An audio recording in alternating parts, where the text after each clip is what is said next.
Hello, आप सबका मेरे चैनल स्प्रेडिंग ला ज्ञान में स्वागत और अभिनंदन है।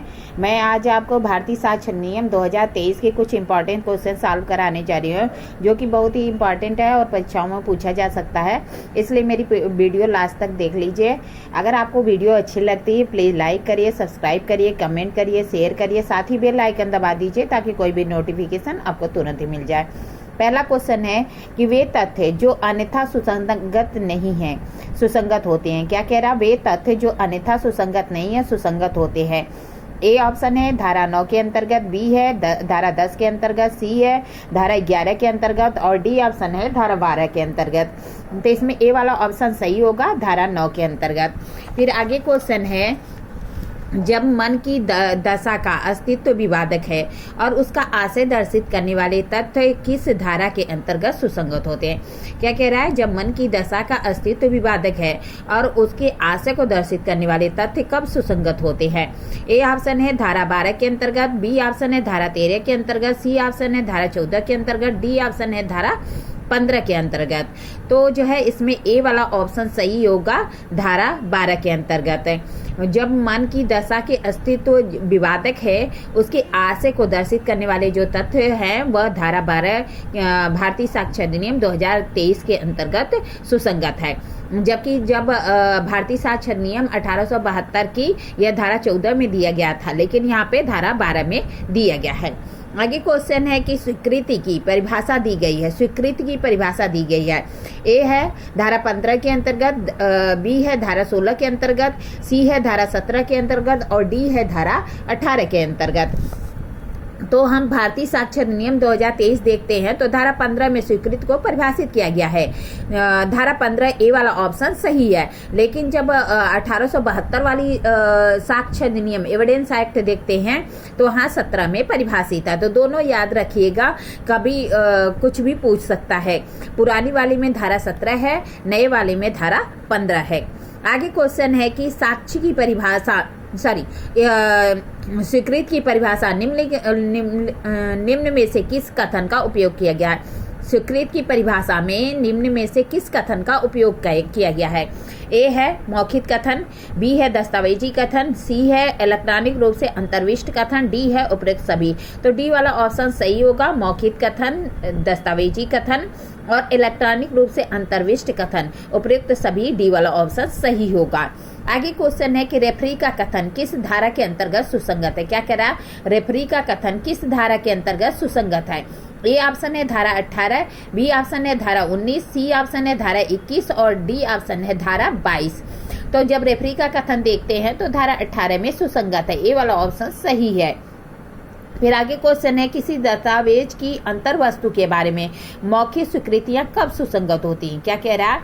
किसी दस्तावेज की अंतर वस्तु के बारे में मौखिक स्वीकृतियां कब सुसंगत होती। ए ऑप्शन है जब मौखिक साक्ष्य देने वाला द्वितीयक साक्ष्य देने का हकदार होता है। बी ऑप्शन है कि पेश की गए दस्तावेज का असली होना प्रसन्न होता है। सी ऑप्शन है ए या बी दोनों परिस्थितियों में। डी ऑप्शन है उपरोक्त में से कोई नहीं। तो सी वाला ऑप्शन सही है कि जब मौखिक साक्ष्य देने वाला द्वितीयक साक्ष्य देने का हकदार होता है। फिर जो है बी वाला ऑप्शन है पेश किए गए दस्तावेज का असली होना प्रश्नगत होती। सी वाला ऑप्शन सही है।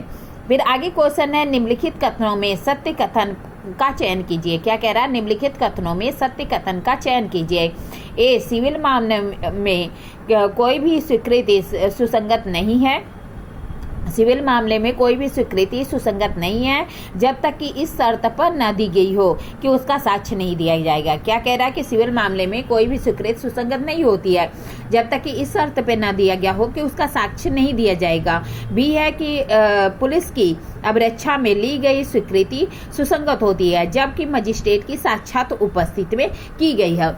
सी ऑप्शन है कि न्यायालय सह अभियुक्त की संस्वीकृति को अन्य सह अभियुक्त के विरुद्ध विचार में ले सकता है। डी है उपरोक्त सभी। तो डी वाला ऑप्शन सही होगा, उपरोक्त सभी, ये सभी सही है।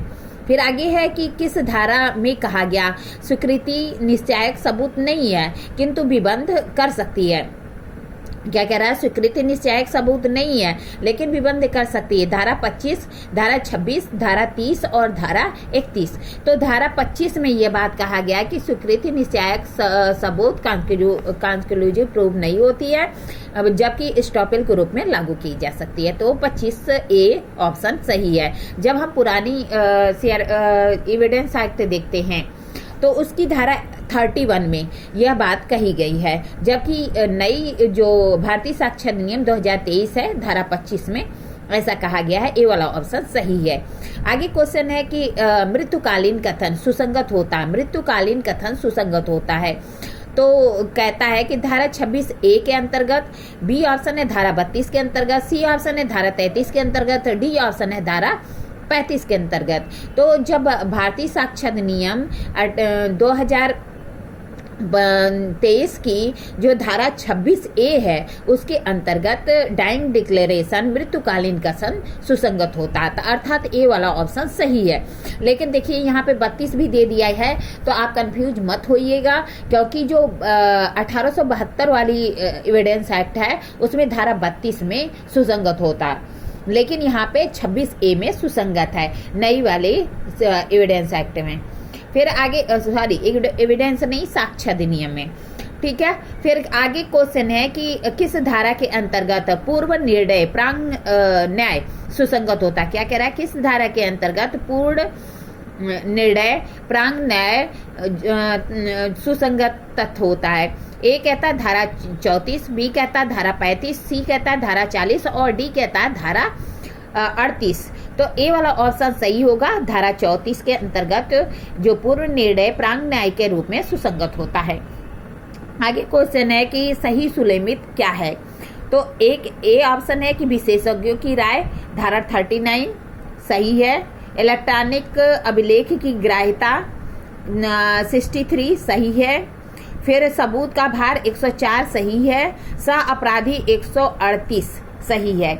मतलब क्या कह रहा है, विशेषज्ञों की राय 39 में ही है, इलेक्ट्रॉनिक अभिलेख की ग्राह्यता 63 में है, सबूत का भार 104 में है और सह अपराधी 138 में है। सही है सभी कुछ। फिर आगे कह रहा है कि ई वाला ऑप्शन सही होगा, उपरोक्त सभी सही है। आगे है कि सही सुलेमित युग्म है। इलेक्ट्रॉनिक हस्ताक्षर के बारे में सबूत, धारा 66 सही है। 66 में इलेक्ट्रॉनिक हस्ताक्षर के बारे में सबूत है। इलेक्ट्रॉनिक हस्ताक्षर के सत्यापन के बारे में धारा 73 में है। इलेक्ट्रॉनिक हस्ताक्षर के सत्यापन के बारे में 73 में है। इलेक्ट्रॉनिक करारों के बारे में उपधारा धारा 85 में है। इलेक्ट्रॉनिक अभिलेख और हस्ताक्षर के बारे में उपधारा 86 में है। ई है उपरोक्त सभी, तो सभी सही है क्योंकि इलेक्ट्रॉनिक हस्ताक्षर के बारे में सबूत 66 में है। इलेक्ट्रॉनिक हस्ताक्षर के सत्यापन के बारे में सबूत 73 में है। इलेक्ट्रॉनिक करार के बारे में उपधारा 85 में है। इलेक्ट्रॉनिक अभिलेख तथा हस्ताक्षर के बारे में उपधारणा 86 में है और ई वाला ऑप्शन सही होगा, उपरोक्त सभी। इस तरह मैंने आपको कुछ क्वेश्चन सॉल्व कराया, आगे और भी क्वेश्चन सॉल्व कराएंगे। अगर आपको वीडियो अच्छी लगती प्लीज लाइक करिए, सब्सक्राइब करिए, कमेंट करिए, साथ ही शेयर करिए, बेल आइकन दबा दीजिए, साथ ही ताकि कोई भी नोटिफिकेशन आपको तुरंत ही मिल जाए। ठीक है, धन्यवाद, थैंक यू।